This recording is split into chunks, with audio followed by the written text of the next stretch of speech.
Oremos.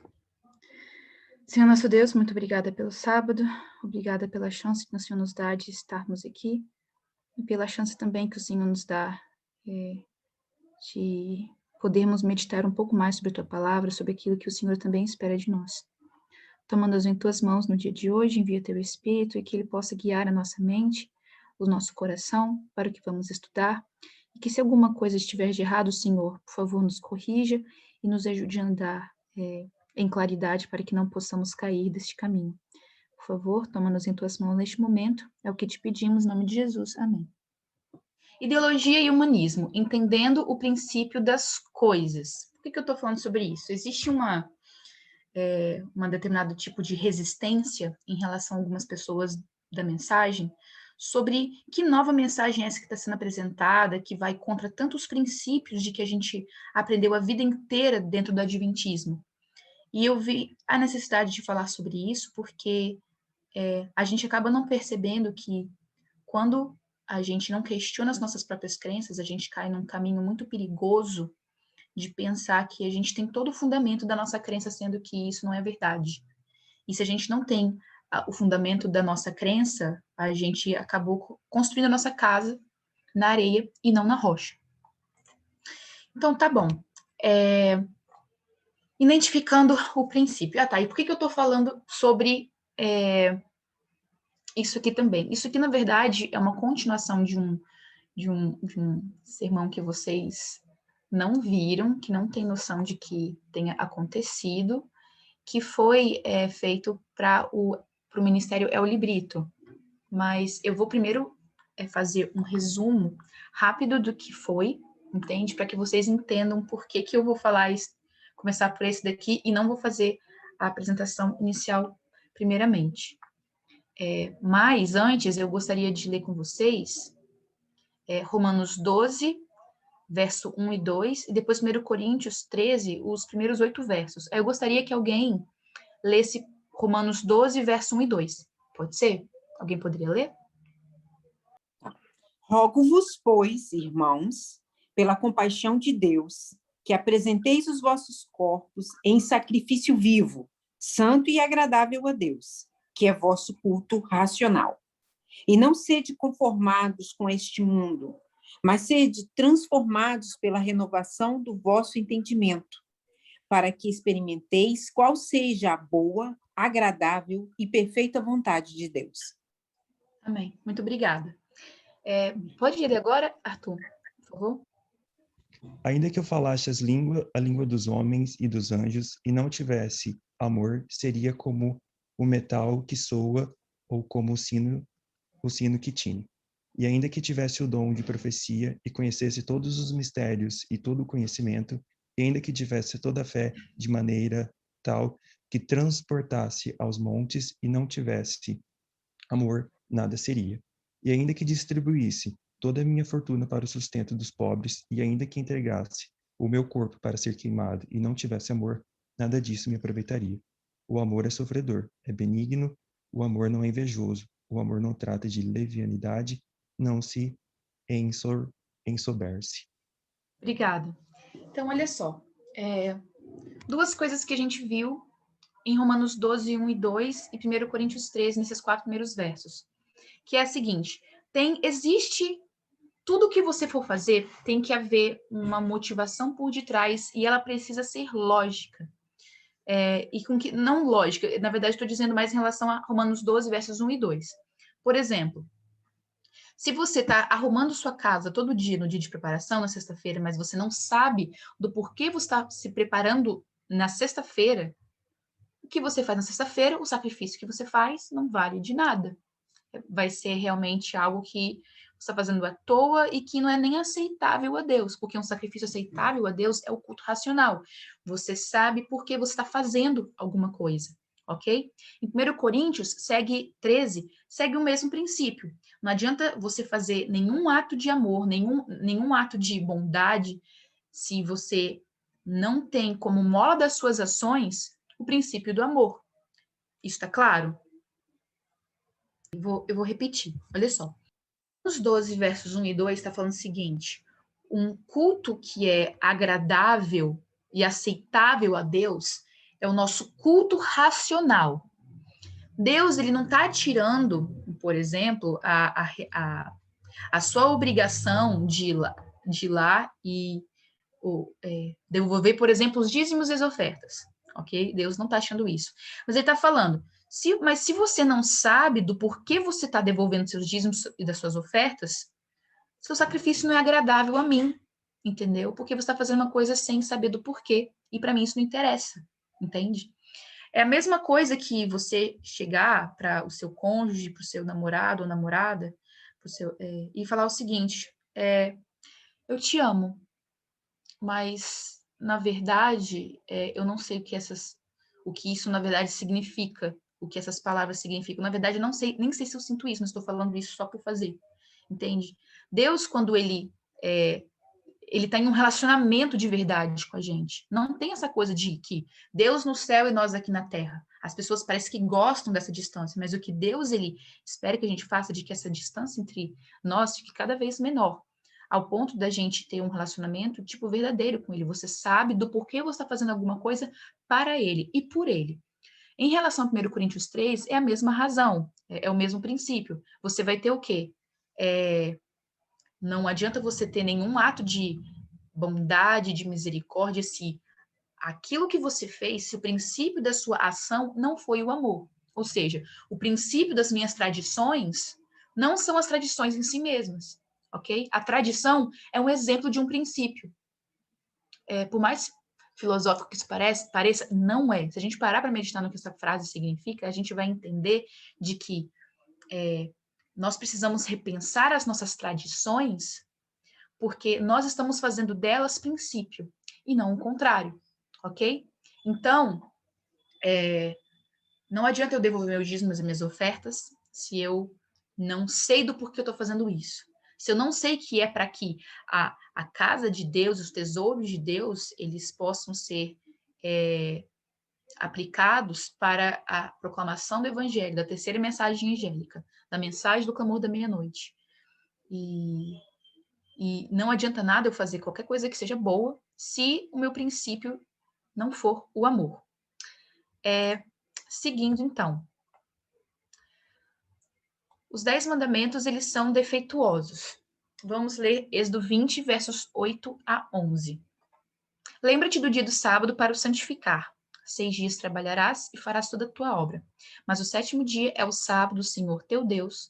Não farás nenhuma obra, nem tu, nem teu filho, nem tua filha, nem o teu servo, nem a tua serva, nem o teu animal, nem o teu estrangeiro que está dentro das tuas portas, porque em 6 dias fez o Senhor os céus e a terra, o mar e tudo que neles há. E ao 7º dia descansou, portanto abençoou o Senhor o dia de sábado e o santificou.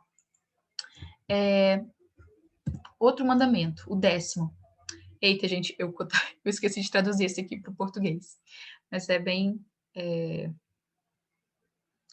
a gente consegue entender. Não se deixem dominar pelo desejo de ter o que os outros têm. Não seja a sua esposa, o seu servo, sua serva, seu bem, eu não sei o que é isso aqui, seu burro ou qualquer dos seus pertences. Então, olha só. Eu gostaria que alguém perguntasse qual é o defeito deste mandamento e qual é o defeito deste mandamento. Alguém poderia, primeiramente, me pontuar qual é o defeito do 4º mandamento? Tem incluído a escravidão, né? Coloca o servo, se tem o servo, tem o senhor do escravo, né? Então, a gente está vendo que está no contexto de escravidão. Ok. Muito obrigada, Gisele. Exatamente isso. Espero que vocês concordem. E, na verdade, isso aqui não é nenhuma novidade, porque, inclusive, o Anselmo Parminder ele já falou isso em uma outra apresentação. Agora, alguém poderia me citar qual é o defeito que a gente encontra aqui no 10º mandamento? Sexismo? O que a gente encontra aqui é de que a mulher, o sexismo sim, Gisele, mas o que a gente encontra aqui é de que coloca novamente uma pessoa como sendo propriedade de alguém. Vocês conseguem enxergar isso? Porque olha só o que está falando. Você não pode desejar qualquer que seja o pertence de alguém. E o pertence de alguém, ou aquilo que os outros têm, é o quê? É uma pessoa? Ninguém pode pertencer a ninguém. Ninguém pode ser comprado por nenhum dinheiro nesse mundo. A única coisa que pode comprar qualquer pessoa é só o sangue de Cristo. É a única coisa. É o sangue de Jesus que pode comprar. E como ele nos comprou, e comprou o direito de ter também, de nos propor a salvação. Mas ninguém pode ter ninguém aqui. Pode falar, Gabriel. Coloca esposa, serva, boi, burro, tudo na mesma categoria, né? Assim como tanto faz, assim, né? Exatamente.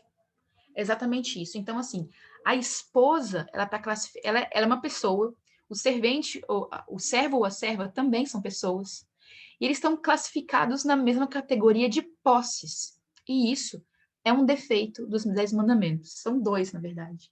E é engraçado como que a gente sempre fala bem assim, os 10 mandamentos são a reflexão do caráter de Deus. Aí eu falo, misericórdia, Senhor, tomara que não.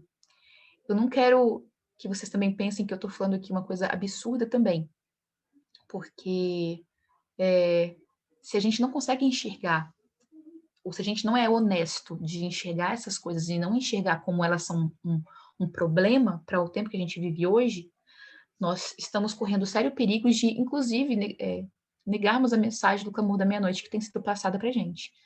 Porque o que a gente está falando é, os 10 mandamentos são perfeitos? Não, eles não são.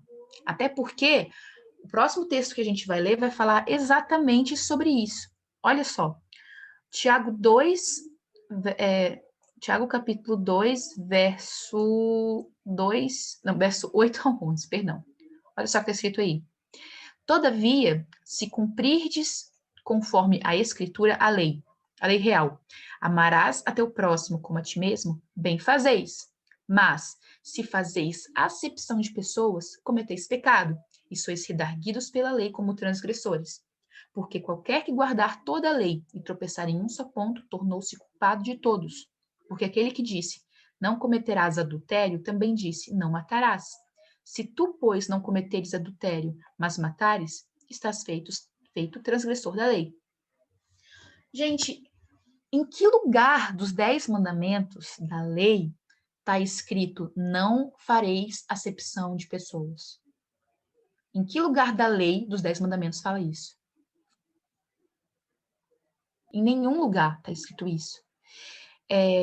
Só que quando a gente começa, quando o Tiago ele vai tá falando nesse capítulo praticamente inteiro sobre essa questão dos mandamentos de Deus, qual é que é a lei, e vai falar ainda a lei real são duas leis, amor a Deus e amor ao próximo, não remete apenas a essas leis, mas remetem às 10 leis. É porque é o seguinte, adventista tem um problema interessante de se ater a somente o que está escrito, entendeu?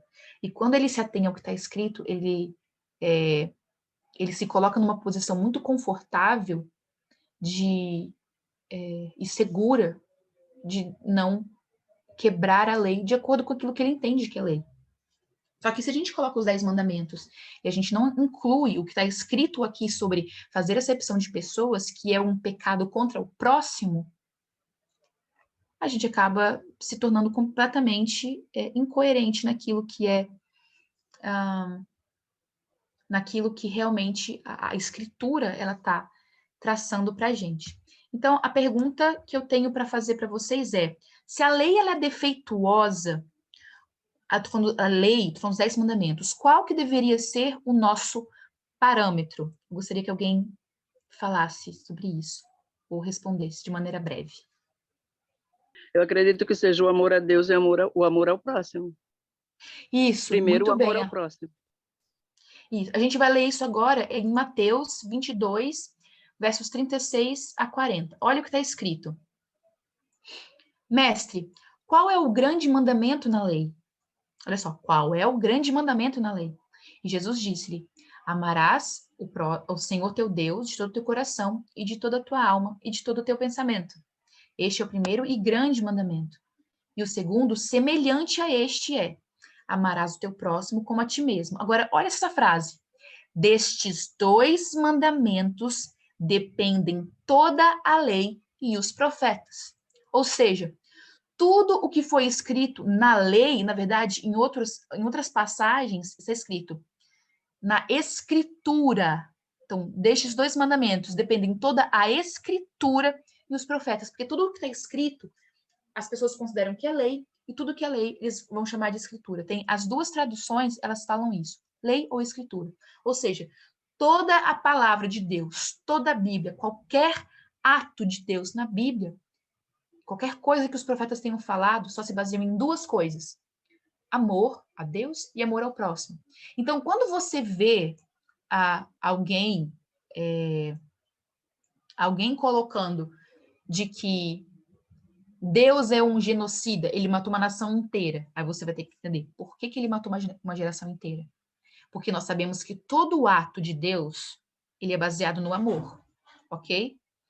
Então, é esse um princípio que a gente tem que levar, porque a gente tem que se perguntar se os ateus, vamos colocar assim, eles estão tão errados de serem ateus. Eles não estão errados em serem ateus até que alguém explique do porquê alguém fez o que fez, até por explicar por que Deus fez o que fez na Bíblia, como um ato de matar uma nação inteira, por exemplo, ok? Porque, gente, se eu não fosse crente desde o momento que eu nasci, e me deparasse com a Bíblia pela primeira vez e visse que um pai ofereceu a filha em sacrifício, ou de que Deus tinha fez essa brincadeira de mau gosto para Abraão, de pedir para que ele sacrificasse o próprio filho, gente, para pensar o absurdo que estava acontecendo. Se tem alguma lógica o que a Bíblia tem. Então, assim, porque a gente foi feita uma lavagem cerebral na gente de dizer o seguinte: a Bíblia é a palavra de Deus, a Bíblia é sagrada, a Bíblia é isso, a Bíblia é aquilo, não sei o que lá, e sem explicarem pra gente do porquê a Bíblia é um livro sagrado, por que ela é inspirada por Deus e por que ela é útil para nos ensinar, para nos redarguir, para nos guiar em justiça, nos tornando perfeitos para praticar toda boa obra. Se nada disso é explicado, a gente só continua sendo esses macacos de repetição e repete, quando a gente não sabe o princípio de cada uma dessas coisas que aconteceram na Bíblia. Então, não dá para eu enxergar Deus matando uma nação inteira ou pedindo para que ele sacrifique o seu filho, sendo que ele está indo contra a própria lei dele de não matar, inclusive está ainda sugerindo de que ele faça um sacrifício pagão, e achar que as coisas estão assim, ok. Não, você tem que se perguntar do porquê que Deus fez aquilo. Então, isso tudo é muito importante para que a gente entenda que cada coisa que foi escrita na palavra de Deus tem um porquê, e de que esse porquê ele é baseado no amor às pessoas e no amor a Deus, ok? Então, olha só, indo para a parte central da nossa reflexão de hoje. Ideologia e humanismo são as coisas que são 2 conceitos que são trabalhados quando a gente vem abordar a Bíblia. Nós pegamos uma ideologia e tentamos aplicar as pessoas dentro do que está inserido dentro da ideologia. E para a gente entender o que eu estou falando, a gente vai a gente vai ler um pouco sobre o que cada um desses conceitos ele abrange. Olha só, ideologia. O conceito de ideologia foi criado pelo francês, esse cara aqui, que eu não sei falar o nome dele, que viveu nessa época aqui, e ele era um filósofo que,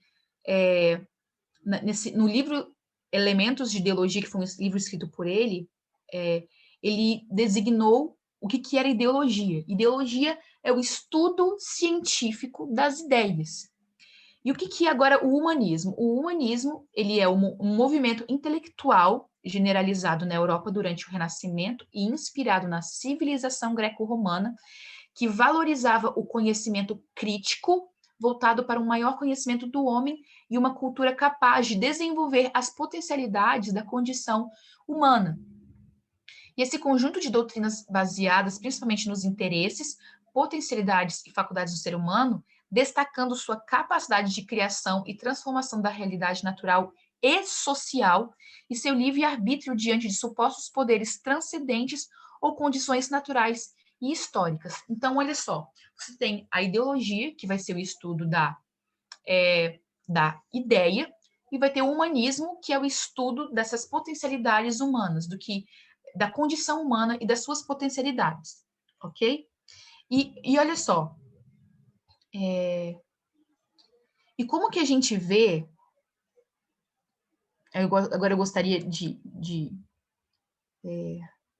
não sei como perguntar isso de maneira que seja lógica.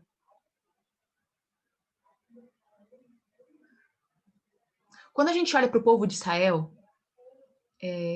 principalmente ali na época, o povo de Judá, na verdade, na época, os hebreus, na época de Jesus, eles tinham um conceito deturpado, uma ideia deturpada sobre quem eles eram e quem os outros povos eram também.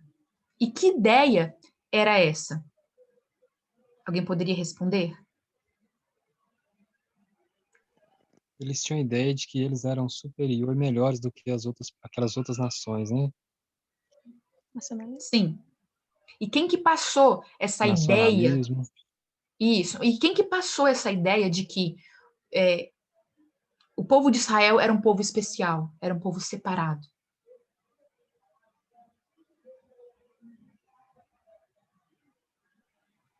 De uma maneira assim, tá nas escrituras isso, né? Que Deus colocou eles como um povo especial e separado. Essa semana eu estava até conversando com um colega de trabalho meu e antes de você entrar nessa parte de humanismo, eu acredito que o maior entrave para nós hoje entender a mensagem de Deus para muitas pessoas é a maneira como a gente lê as escrituras, como a gente interpreta. Eu lembro de um discurso do Barack Obama, eu não sei quando que foi, mas ele usa aquele sacrifício de Isaac, comparando ele com o nosso tempo. Se fosse hoje, se a gente visse um homem hoje com seu filho e com a faca inclinada para ele, como seria a reação hoje? O que a gente faria nesse caso de hoje? Eu Uma achei muito loucura. interessante. Sim, eu acredito que o maior perigo nosso hoje, quando digo nosso cristianismo, é a maneira como a gente estuda as escrituras e não contextualizar ela. Uhum. Olha só. Então foi Deus que colocou essa ideia na cabeça de Israel de que eles eram um povo separado. Mas quando Deus ele passa essa ideia de que o povo de Israel ele é um povo separado, ele é um povo diferente, a gente tem que entender que a razão de Deus ter proposto isso para eles, ele tinha um objetivo, ele tinha uma finalidade. E o objetivo dele sempre foi propor soluções humanistas através da forma que Israel vivesse.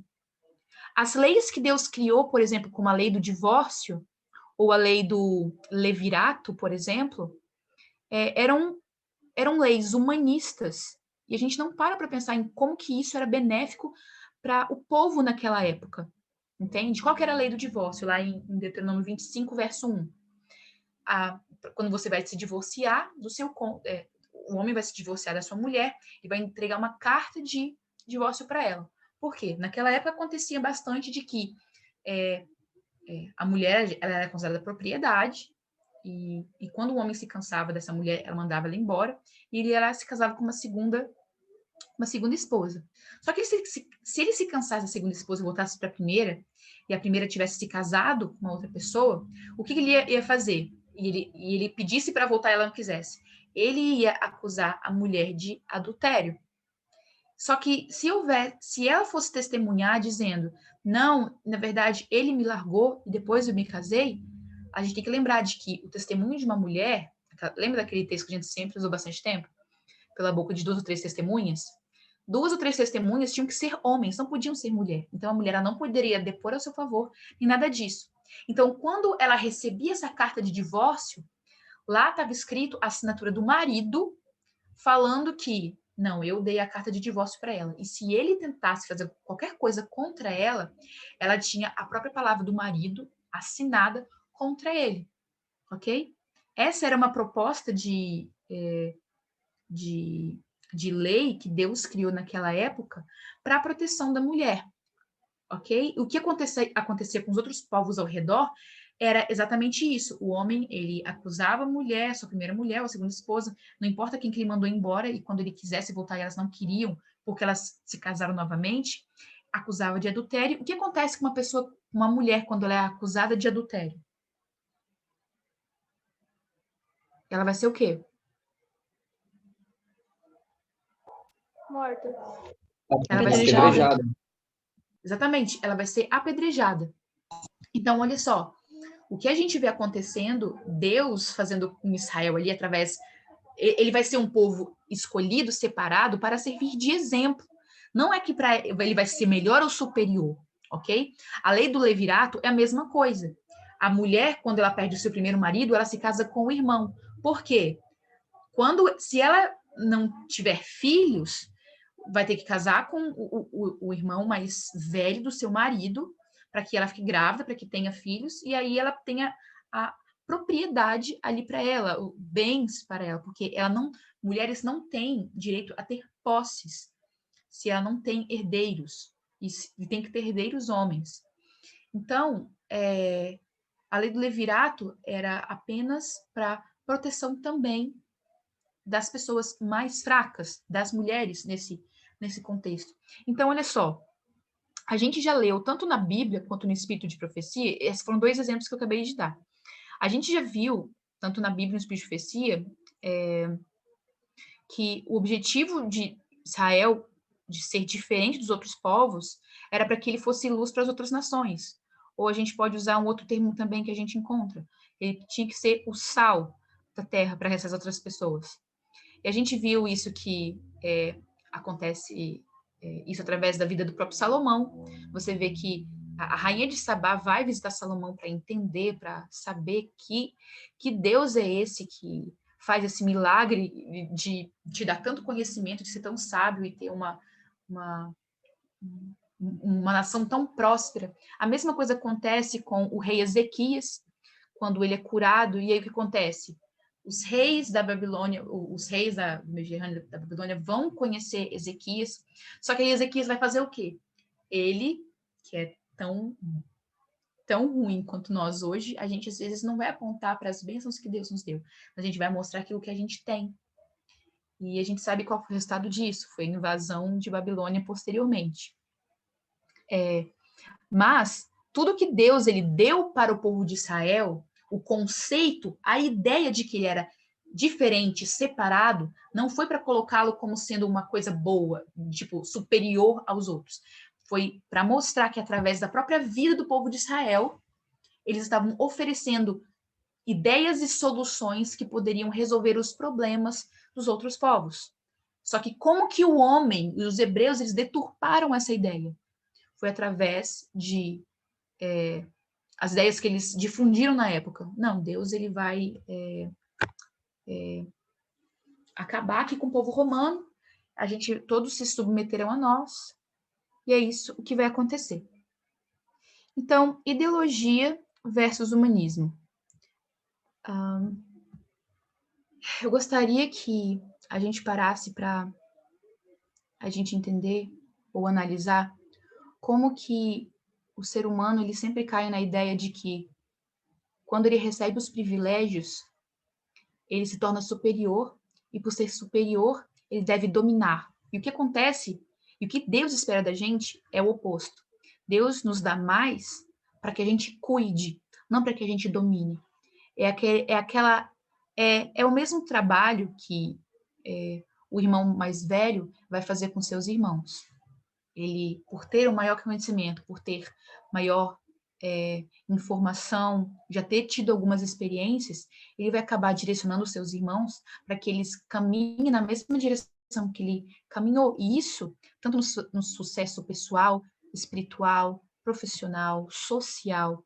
E a gente não para pensar como que hoje, inclusive dentro do movimento, a gente corre o mesmo risco de se achar superior aos outros, ao ponto de achar que nós devemos dominar os outros com o nosso conhecimento, e não, na verdade, difundir as nossas ideias com propostas humanistas. O que a gente tem a tendência é de realmente só subjugar, e isso vem de uma ideia completamente distorcida sobre o que significa especial ou separado. Só fazer um breve comentário, eu tô assistindo um documentário da Netflix chamado Guerras do Brasil. E é interessante ver como que o povo europeu, principalmente os portugueses, quando eles chegaram aqui, como que eles foram completamente opressores com os indígenas. É uma cultura europeia, né? A Europa foi o berço do mundo, e a maneira como que a Europa toda, especificamente eu estou falando sobre o descobrimento do Brasil, sofreu com o que aconteceu aqui. Na verdade, antes de Portugal, dos portugueses chegarem aqui no Brasil, existiam mais ou menos em torno de 1000 tribos diferentes, vamos colocar assim, vivendo aqui, de acordo com os historiadores. E o que se demonstra é de que não existiam guerras entre as tribos. Claro que poderiam ter alguns tipos de guerras, mas elas não eram comuns de acontecer. E por quê? Não existe, normalmente quando uma nação domina a outra, o natural que se acontece é de fazer o quê? Igual, vamos lembrar de Babilônia conquistando Judá. Você traz as pessoas mais inteligentes e vai fazer o que agora? Você vai difundir a sua religião, a sua cultura, a sua língua. E o que esses historiadores encontraram aqui no Brasil é de que não existia essa universalização, não tinha essa questão universal de uma coisa só. E o que eles levam e isso os leva a acreditar de que todas essas tribos existiam perto uma das outras ao mesmo tempo. Então, você tem várias culturas diferentes, dialetos diferentes, línguas diferentes, e eles vivendo em harmonia. Assim que os portugueses chegam, a primeira coisa que eles fazem não é atirar contra eles, porque se eles tivessem esse tipo de espírito entre eles, eles teriam, na verdade, recebido os portugueses com flechadas, machadadas e com facadas, vamos colocar assim. Só que a primeira coisa que os índios fazem é o quê? Vou oferecer os meus presentes, eu vou oferecer meu ouro, eu vou oferecer a minha cultura, eu vou te ensinar tomar banho, fazer várias coisas assim. Os índios é que fazem isso em relação aos portugueses. E os portugueses chegam e vão fazer o quê? Não, eu vou escravizar os índios. Depois vou trazer agora pessoas negras para serem escravas no Brasil. Então, o que acaba acontecendo é que o colonialismo ele traz esse resultado que sempre vai oferecer o caos para alguém. Alguém sempre vai ter que sair perdendo. Essa é a lógica da vida. A lógica do colonialismo e do que aconteceu aqui no Brasil. Então, é sempre aquela questão é sempre o domínio do forte sobre o mais fraco.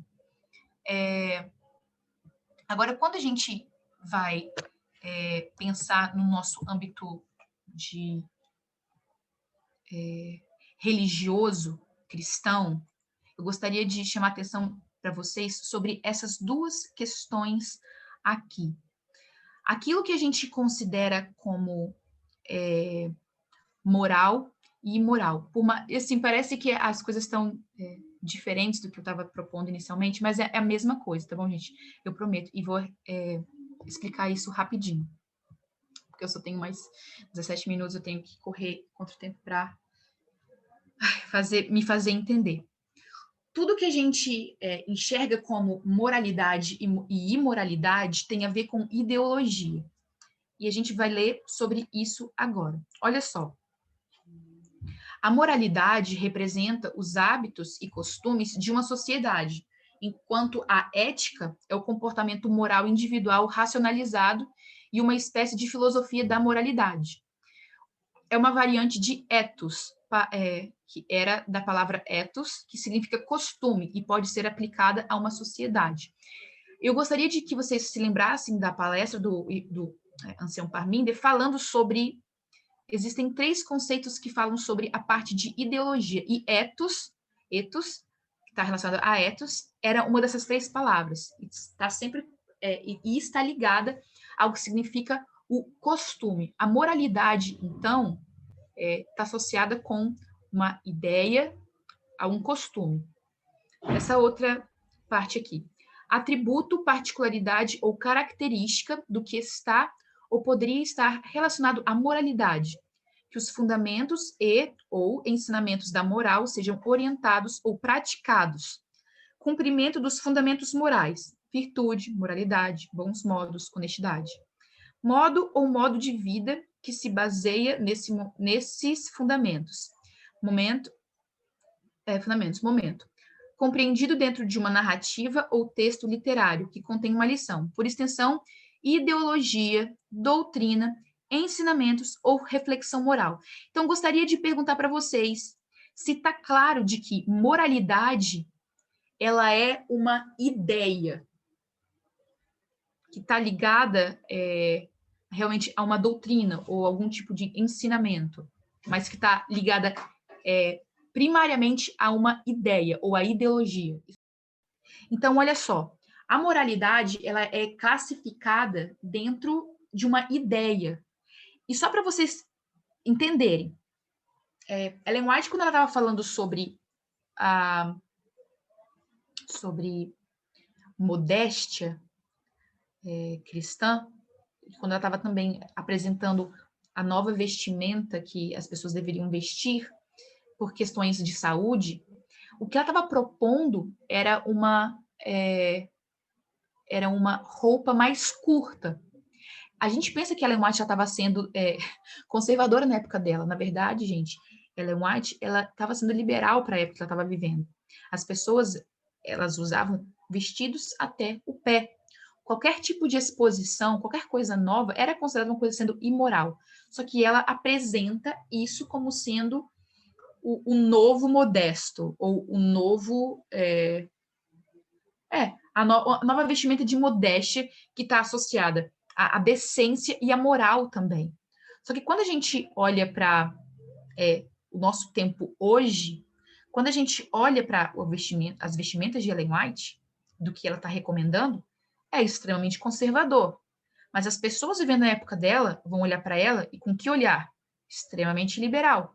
E ela, Ellen White, ela era tão liberal para a época dela, de que inclusive mulheres, como a gente já estudou várias vezes, já viu, eram ministras também na época dela e eram aconselhadas por José Bates, Tiago White e a própria Ellen White para ter esse tipo de pessoas trabalhando também, como mulheres, numa sociedade onde existia bem claramente uma distinção de papéis baseada no gênero, ok?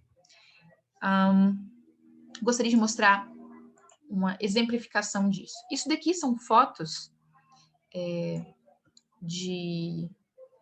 do período de mais ou menos de 1920 a 1950. Isso aqui eu tirei de um artigo escrito Medição de roupas de banho e homens correndo sem camisa na praia. E isso daqui são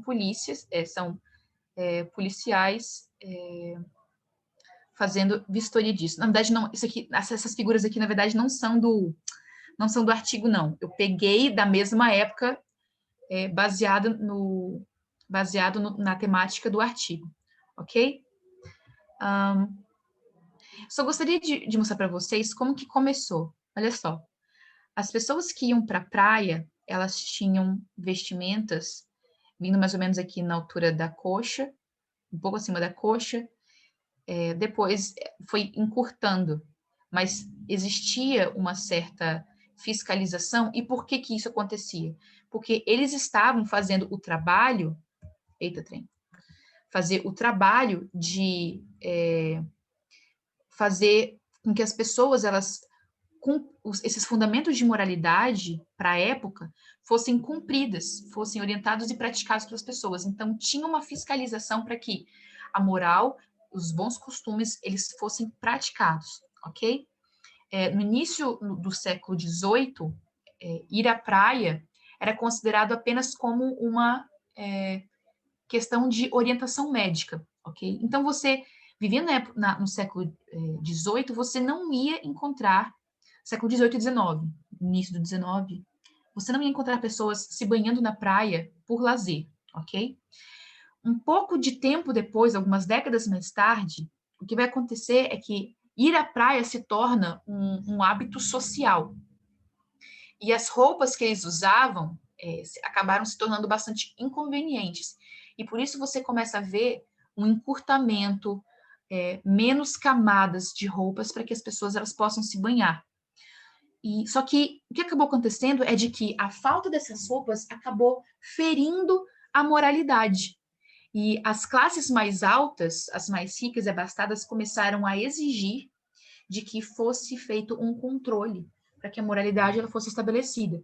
Só que nessa época, mais ou menos, de 1830, 40, começou a haver uma controvérsia entre aquilo que as pessoas mais ricas estavam exigindo da polícia da época, porque o banho da praia, ir à praia para se banhar, passou a ser associada cada vez mais com civilização e modernidade. Então, olha só, as ideias sobre o que era moralidade e sobre o que é moderno começou a entrar em conflito.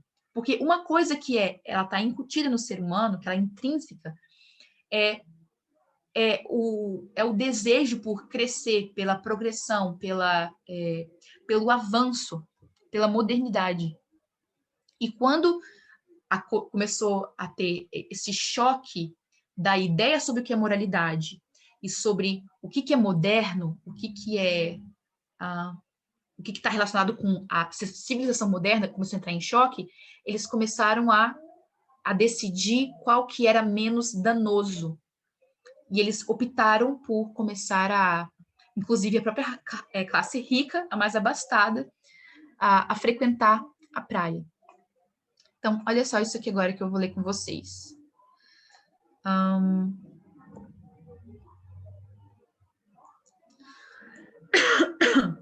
No editorial publicado em 1931, o Jornal do Brasil proclamou: deve haver uma diferença entre praia de banhos e rua. Mas o editorial acrescentou: a mania exibicionista dos banhistas cariocas ameaçava fazer desaparecer essa diferença. Por isso, o jornal apoiou a campanha que Batista Luzardo iniciou naquele ano. Ou seja, se a cidade já invadia a praia, a polícia devia impedir que a praia invadisse a cidade. Entre 1920 e 1950, a polícia do Distrito Federal, de fato, interveio repetidamente, tentando restringir a presença de banhistas nas ruas do Rio. Seus esforços nesse sentido, entretanto, não lograram nenhum sucesso duradouro. Assim que as autoridades afrouxavam sua fiscalização, os banhistas voltavam a ocupar as ruas, usando roupas de banho cada vez mais reveladoras e vestindo cada vez menos sobre essas roupas. Hoje em dia, homens só de sunga ou calção e mulheres só de biquíni e canga, ou outro tipo qualquer de saia de praia, misturam-se livremente nas principais ruas de Copacabana, Ipanema e Leblon, com profissionais de roupas sóbrias, com pessoas completamente vestidas que fazem compras nas lojas dessas ruas, com crianças e adolescentes de uniforme escolar e com executivos de terno e gravata. Essa mistura que reflete a atual integração estreita da praia com a cidade do Rio demonstra o fracasso a longo prazo das campanhas policiais. A história daquelas campanhas, portanto, constitui um exemplo de como, apesar das restrições impostas pelas autoridades, as práticas da vida cotidiana podem mudar as regras que governam a utilização aceitável do espaço público urbano. Então, olha só, esse artigo que estava falando sobre como que estava sendo o relacionamento ou a nova adequação do espaço público a diferentes tipos de vestimentas das pessoas que viviam naquela localidade, acabou moldando completamente um costume novo. Hoje, quando a gente vai para uma praia, a gente vê pessoas só de biquíni, só de sunga, ou mesmo frequentando essas lojas próximo em frente à praia ou próximo nas redondezas da praia, a gente não acha que é uma coisa absurda. Mas, por exemplo, se a pessoa está no meio do Rio de Janeiro, por exemplo, ou no meio de São Paulo, no centro de São Paulo, andando de biquíni, a gente já olha com estranheza. Por quê? Porque porque não existe uma prática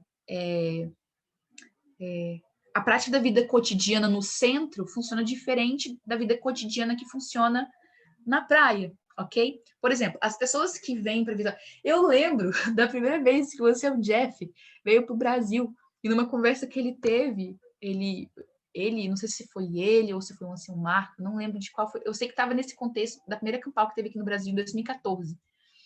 Mas ele falou, tipo assim, as pessoas não usam roupa aqui. Aí eu tava assim, é porque aqui é uma cidade praiana, né? Tipo, se você vai para Rio de Janeiro, ou Vitória, ou Recife, você vai ver pessoas usando poucas roupas. Agora você vai ver no centro de São Paulo, ou cidades mais, tipo Brasília, pessoas mais vestidas. E por quê? São os costumes e cotidianos, e a vida cotidiana que acaba moldando no que constitui realmente a moralidade. Ellen White, modéstia e moralidade. Olha só. Se o mundo introduzir no vestuário uma moda modesta, conveniente e saudável, que esteja de acordo com a Bíblia, isso não mudará nossa relação com Deus ou com o mundo adotando tal estilo. Olha só o que ela vai falar. Não vai mudar nossa relação com Deus ou com o mundo adotando tal estilo. Então, não é só o que é para Deus, gente. As pessoas focam demais nessa parte aqui e esquecem que o objetivo da gente ter uma relação com Deus é de que a gente reflita a Deus para essas pessoas aqui, ó, que vivem no mundo, ok? Continuando. Os cristãos devem seguir a Cristo e fazer com que suas roupas estejam de acordo com a palavra de Deus. Eles devem evitar extremos.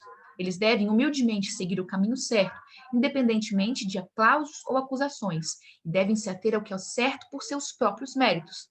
Eu já vi pessoas usando saia na praia, entrando na água com saião, indo até o pé, e postando em redes sociais. Eu, quando estava vivendo esse tipo de vida, eu nunca me permiti ir para a praia com um saião, porque a primeira coisa que ficava na minha cabeça é: as pessoas vão achar que é ridículo isso aqui e não vão querer entrar para o movimento, entende? E eu olhava para aquilo e falava, gente, isso realmente é ridículo e tal. Eu considero de que é imoral usar biquíni, mesmo que seja na praia, ou usar maiô, mesmo que seja na praia. Mas eu, mesmo que eu tenha vontade de ir na praia, eu não vou porque é pecado, mas eu também não vou para não me expor ao ridículo e expor a minha crença ao ridículo também.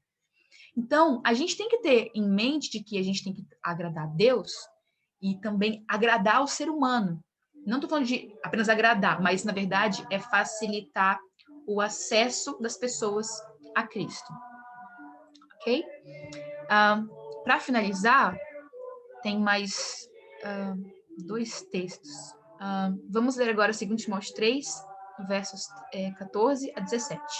Tu, porém, permanece naquilo que aprendeste, e de que foste inteirado, sabendo de quem o tens aprendido, e que desde a tua meninice sabes as sagradas escrituras, que podem fazer-te sábio para a salvação, pela fé que há em Cristo Jesus. Toda a escritura é divinamente inspirada e proveitosa para ensinar, para redarguir, para corrigir, para instruir em justiça, para que o homem de Deus seja perfeito e perfeitamente instruído para toda boa obra.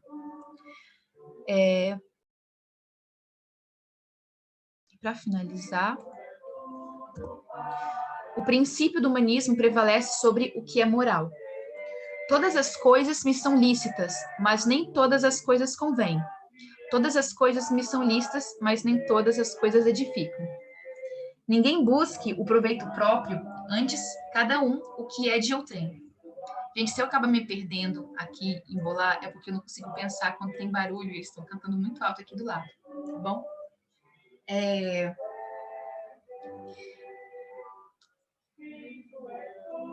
Existem coisas hoje que a falsa liberdade, ela tem pregado, que é uso de joias, uso de maquiagem. A gente sabe que o uso de joias e maquiagem está associado também ao sexismo, mas vamos supor que o sexismo não seja um problema e de que tudo ok, nem um pouco imoral usar joias, maquiagem, essas coisas. O que a gente tem que se perguntar é se mesmo que aquilo que é moral ou que não é imoral é conveniente. E por quê? A gente tem que lembrar esse princípio que a gente viu aqui. Se alguma coisa não vai afetar a nossa relação com Deus ou com o mundo ao adotar alguma coisa, tá ok. Quando a gente sabe que existe uma determinada ordem para a gente pregar essa mensagem, ela começa pelos sacerdotes, passa para os levitas e então passa para os netineus. A próxima classe a gente abordar essa mensagem é com os levitas. Os levitas, por ensinamento, eles não usam joias, eles não usam maquiagem, não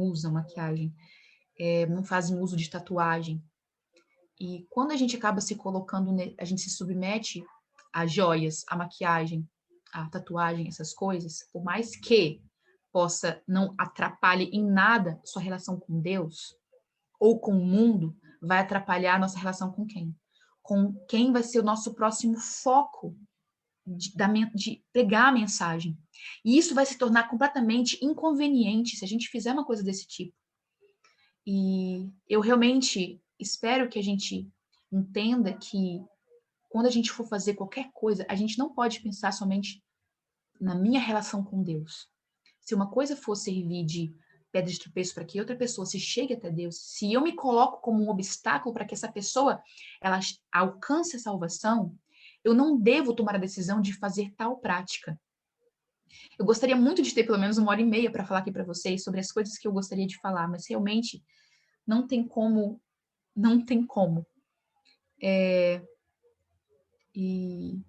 Mas eu gostaria que esse princípio ficasse bastante claro para a gente. Por mais que exista a ideia, a ideologia lógica de que joias não são pecaminosos, maquiagem não é pecaminoso, ou tatuagem não seja pecaminoso, a gente tem que... o humanismo, ele deve sobrepujar, ele deve sobressair as nossas próprias ideias, para que a gente possa ser realmente um canal para que as pessoas possam chegar até Jesus. A gente só vai agora esse último texto para realmente agora finalizar.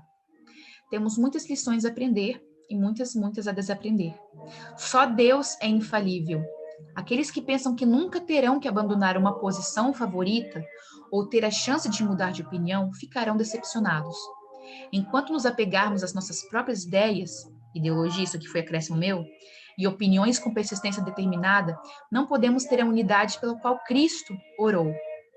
Existem coisas que eu gosto e coisas que eu não gosto que estão sendo abordadas pelo movimento no momento. Pode ser homossexualidade, pode ser joias, maquiagem, essas coisas. Podem ser, na verdade, qualquer coisa, não interessa. Se uma ideia for apresentada para mim de maneira lógica, que vai me explicar o porquê de tais coisas que foram proibidas no passado e de que não são proibidas hoje, o que eu tenho que pensar é: isso é para o bem comum? Isso é para que essa pessoa chegue até Cristo? Em resumo, tudo que eu for fazer tem que ser seguido por aquilo que vai proporcionar, na verdade, a salvação de outra pessoa. Eu tive uma conversa com 2 pessoas há um tempo atrás e elas continuam batendo na tecla de como que a homossexualidade ela é pecaminosa e abominável a Deus. Eu não estou aqui para questionar se isso é certo ou é errado, ok? O que eu quero colocar é a seguinte coisa. Se nós utilizarmos as 14 regras de Miller para estudar textos que falam sobre a homossexualidade, por exemplo, para entender qual foi a ideia por trás daquilo, qual foi a razão por Deus ter falado aquilo, a gente vai aceitar qualquer que seja a resposta em relação a isso? A gente vai aceitar da mesma maneira como a gente aceitou de que Deuteronômio 22:5 tem uma proibição ali falando do que é abominável a Deus, da mesma maneira como a homossexualidade é abominável a Deus em Levíticos? A gente vai encarar da mesma maneira, a gente vai se propor a desaprender, sabe? Várias coisas que a gente tem que desaprender. A gente está aprendendo muita coisa nova, mas tem muita coisa que a gente precisa desaprender. E ela vai ser guiada não apenas pela a ideia, mas ela vai ter que ser guiada principalmente pelo humanismo. Porque tudo que a gente viu de ideologia dentro da Bíblia, que foi apresentada para a gente, como a gente já viu alguns momentos atrás, tinha o humanismo por detrás daquilo. O humanismo de Deus em relação ao ser humano e de como que o povo de Israel deveria ser uma luz para as outras nações. Não era uma ideia de dominação. E eu espero que a gente esteja tão disposto a deixar ideias nossas de lado, que não são benéficas para a nossa relação com Deus, ou para a relação nossa com o ser humano, e para o acesso dessas pessoas a Deus. E é isso. Eu peço 1000 perdões pela confusão que eu fiz no final agora, é porque, gente, realmente eu tenho muito problema de me concentrar quando existe barulho ao meu redor. Então, o meu apelo é esse, que a gente possa avaliar as coisas, o princípio das coisas, e ver que ele, inclusive, o princípio, ele sempre vai sobrepujar, inclusive, a lei do próprio Deus, porque o objetivo dele é salvar a gente. Lembrando de que Deus, ele autorizou o olho por olho, dente por dente, em relação à morte, mesmo que existia um não matarás muito bem claro lá na lei dele. Mas por que ele permitiu isso?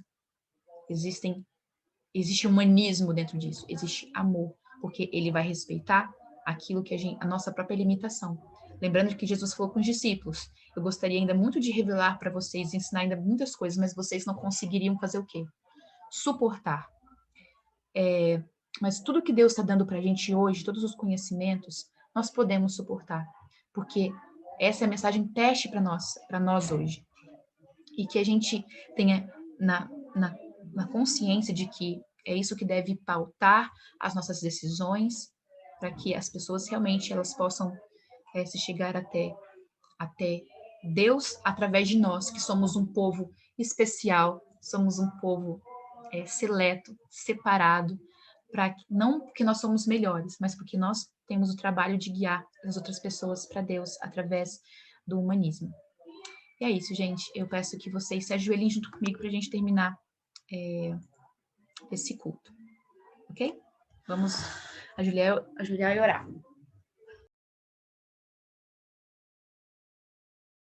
Oremos. Senhor nosso Deus, muito obrigado pela oportunidade que o Senhor nos dá e te agradecemos porque o Espírito Santo esteve conosco, nos ajudando a entender e que a gente possa também agora permitir que ele opere em nosso coração para que a gente aceite alguma verdade ou para que a gente possa abandonar também alguma ideia que a gente tenha que seja preconcebida. Por favor, nos guie no restante deste dia e que possamos ser guiados, nossas mentes e pensamentos possam ser guiados por Ti, para que nossas palavras e ações possam refletir aquilo que o Senhor é. Esteja conosco, é o que te pedimos e agradecemos, no nome maravilhoso de Jesus. Amém.